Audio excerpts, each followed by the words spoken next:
بص يا باشا، المدير الفني كبير داخل الملعب والمدير الفني برضو كبير خارج الملعب. يعني المدير الفني بيبقى كبير داخل الملعب وخارج الملعب بيبقى كبير داخل الملعب بالبطولات والاداء وتمسكه باللعيبه، ويبقى مدير فني كده ليه شخصيه كبيره. وخارج الملعب بيبقى بالمواقف بتاعته بعد ما يمشي من النادي. قصدك على مين؟ هقول لك دلوقتي قصدي على مين. بس السلام عليكم ورحمه الله وبركاته، حلقه جديده ورمضان كريم. اللهم صل وسلم وبارك على سيدنا محمد عليه افضل الصلاه والسلام. اشترك في القناه واعمل لايك عشان الفيديو ده يوصل لاكبر عدد من الناس، واشترك في القناه عشان نوصل لاول 1000 مشترك. ويلا نبدا. بص يا باشا، انا هنا بكلمك عن المدير الفني التاريخي للنادي الاهلي البروفيسير مارسيل كولر. الله اكبر عليك. ايه الحلاوه دي؟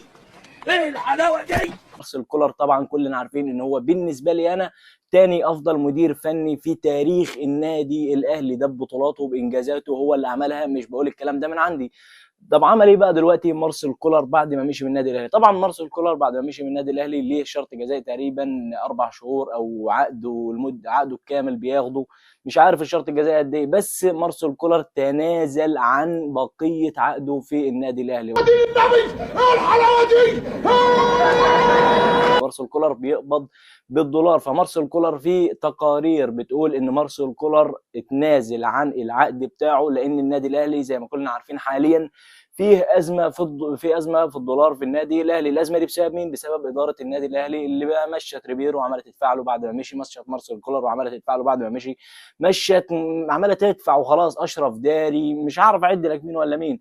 لكن مارسيل كولر بعد ما عرف ان في ازمه في النادي الاهلي بسبب الدولار، قرر ان هو كمدير فني تاريخي النادي الاهلي يتنازل عن بقيه عقده في النادي الاهلي. وانا نفسي انا نفسي كده نرجع مارسيل كولر. هتقولي دلوقتي ليه لا ما نرجعش مارسيل كولر؟ مدير فني عمل انجازات تاريخيه في كاس العالم، عمل انجازات تاريخيه في بطوله دوري ابطال افريقيا. من ساعه ما جه مع النادي الاهلي في بطوله دوري ابطال افريقيا فاز في بطولتين وخرج من نص النهائي في البطوله الاخيره. فليه ما كانش؟ انا معاك ان هو مشي من النادي الاهلي لانه كان اداؤه زفت، فلازم ان هو كان يمشي يعمل يعني يفرمط دماغه ويبدا من الاول وياخد ريسك وبعدين يرجع تاني.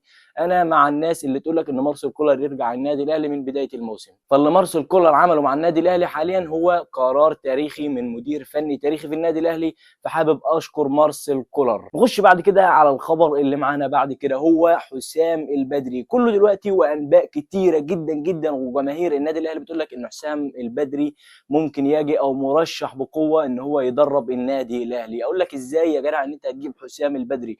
حسام البدري مش مدير فني قليل، لا خالص، ده مدير فني كبير، مدير فني من افضل المديرين الفنيين اللي جم في تاريخ النادي الاهلي كشخصيه. لكن مدير فني دلوقتي هو مدير فني حاليا لاهلي طرابلس، عامل اداء كبير مع اهلي طرابلس، ماسك النادي وعندهم خطه ان هم يصعدوا لدوري ابطال افريقيا، ان هم يعملوا اداء. يعني هم عندهم خطه في النادي حاليا وماشيين بخطه كويسه بالنادي، وهو حقق الثلاثيه مع النادي تقريبا، الكاس والدوري والسوبر الليبي، حقق ده كله. فهو عنده خطه مع النادي بتاعه، والنادي الاهلي مش هيجيبه.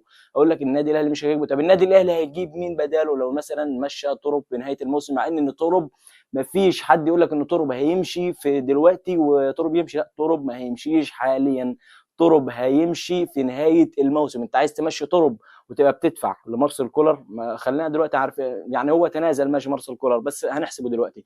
خلينا دلوقتي مع مارسيل كولر، يبقى انت بتدفع لثلاث مدربين: مارسيل كولر، يسترب، وعندك المدير الفني المشطب الثاني ريفيرو. يبقى انت كده بتدفع لثلاث مدربين غير المدرب اللي انت بتجيبه. يبقى النادي الاهلي بيدفع لاربع مدربين وهو مدير فني واحد اللي ماسكه. يبقى دي كارثه من كوارث اداره النادي الاهلي. فترب مكمل لاخر الموسم. نروح بعد كده لكابتن معتمد جمال. كابتن معتمد جمال بيقول لك في امبارح في المؤتمر الصحفي، قال لك ان الزمالك الافضل في افريقيا حاليا، وده كلام قولا وفعلا. الراجل مش بيقول لك الكلام ده من فراغ. حاليا نادي الزمالك من افضل الفرق في افريقيا، فاز الفوز السابع عليه على التوالي.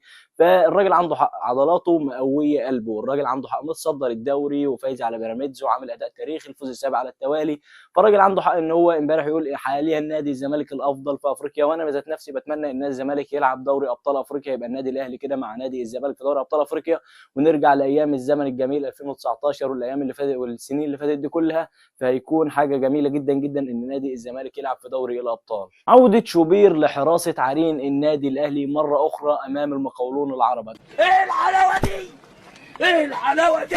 تقول لي ايه الجديد؟ هقول لك بس مش امام المقاولون العرب بس، لا ده لنهايه الموسم، وممكن بقى خلاص على كده. شوبير هو حارس النادي الاهلي الاول، محمد الشناوي هو حارس النادي الاهلي الثاني. خلاص يستروب لغى خاصيه سياسه التدوير في حراسه المرمى. وانا ذات نفسي لو انت متابعني الحلقات اللي فاتت كلها هتعرف ان انا بقول لك ان ما ينفعش سياسه التدوير في حراسه المرمى بالذات. انهى على جنش، وفي نادي الزمالك نهى على جنش وابو جبل، كانوا الاثنين كبار، فالاثنين كانوا بيعملوا معاهم سياسه التدوير، فالاثنين انتهوا في الاخر. فانا بقول لك ان سياسه التدوير دي ما تنفعش في حراسه المرمى. فشوبير مكمل لنهايه الموسم، او خلاص على كده شوبير بقى حارس النادي الاهلي الاول وحارس منتخب مصر الاول. انا نروح بعد كده لعقوبه على لاعبين النادي الاهلي بعد التعادل الاخير للنادي الاهلي امام نادي زد. العقوبه الماليه يعني خصم عقوبه ماليه من لاعبين النادي الاهلي بجزء من المرتب الشهري بتاعهم، ودي يعني حاجه مستحقه. اللاعبين يا جدع ما تزعلش مني، النادي الاهلي حاليا الاربع فرق اللي بتنافس على الدوري سيراميكا، بيراميدز، الزمالك، الاهلي اقل فريق فيهم بيلعب بروح كلاعيبه، كاداره، كلاعيبه، كمدير فني، اقل فريق فيهم بيلعب بالروح. والنادي الاهلي معروف ان هو بيلعب بروح الفانيلا الحمراء. فالنادي الاهلي حاليا اقل فريق بيلعب بروح الفانيلا بتاعته. اقوى فريق هو نادي الزمالك بيلعب بروح الفانيلا بيعافر. فعقوبه ماليه على لاعبين النادي الاهلي. كمل معايا الحلقه للاخر لان الحلقه لسه في خبرين اتنين، والخبرين دول اقوى من بعض.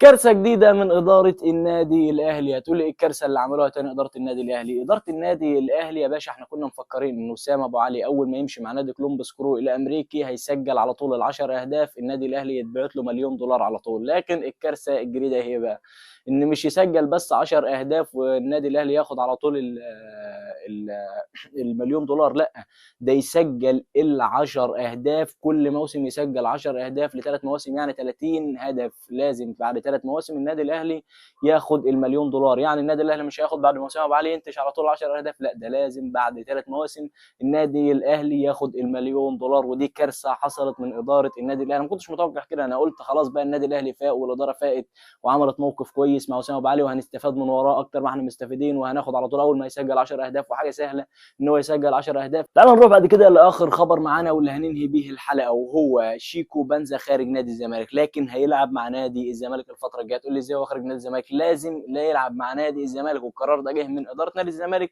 للمدير الفني لنادي الزمالك الحالي معتمد جمال. قالوا لاداره نادي الزمالك، قالت لمعتمد جمال لازم يلعب ويشارك مع نادي الزمالك عشان تسوقوا في نهايه الموسم تلاقي ليه انديه. ما هو لو ما لعبش من النادي اللي هيجي ياخده، فلازم تلعبه عشان الانظار بتاع الانديه تجي له وتيجي تاخده. فشيكو بنزا كده كده لعب بقى اسطوره مع نادي الزمالك، هيتباع بنهايه الموسم عشان الازمات اللي عاملها مع نادي الزمالك. ولحد كده تكون خلصت حلقتنا، لكن حلقاتنا لسه ما خلصتش، حلقاتنا مطوله معاكم لنهايه العمر ان شاء الله. فلو انت وصلت لحد هنا ما تنساش تصلي على سيدنا محمد عليه افضل الصلاه والسلام، تشترك في القناه وتعمل لايك فضلا وليس امرا. صلى على سيدنا محمد عليه افضل الصلاه والسلام. استنوني بكره، السلام عليكم.